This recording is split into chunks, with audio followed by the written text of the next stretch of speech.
ዝም በያት እሺ። ማዘር ሰላም ዋሉ። ሰላም ይንሳት። ሰላም ትለኛለች እንዴ ደግሞ? ማን ሄኖክ ና እስቲ አንዴ ግቡ። መጣው ምን ነው? ለምን ዝም ትለዋለህ? ጓደኛ አይደለ? ምን ነው ችግር አለ እንዴ? ማማ የገዛ ልጄ የጎረቤት መሳለቂያ ቡና መጠጫ አደረገኝ። እማማ የተፈጠረ ነገር ካለ ለምን አይነግሩኝ? ማስጨነቁኝ። ለምን ልጅ አይወልዱ? ልጅን እኮ የሚሰጠው ፈጣሪ ነው። ይሄው ከተጋቡ 3 ዓመት ሆናቸው። በገባች በወጣች ቁጥር ሆዷን ነው ማየው።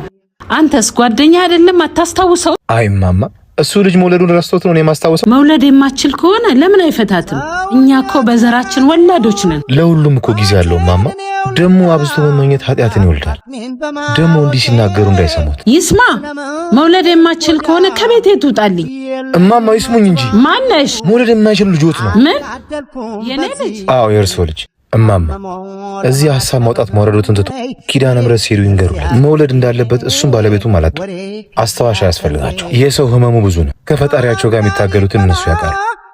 ትዳር ደግሞ ከልጅም በላይ ነው። የራስ ጉድ ጨለማ ነው። ልጄን በከንቱ በደልኳት።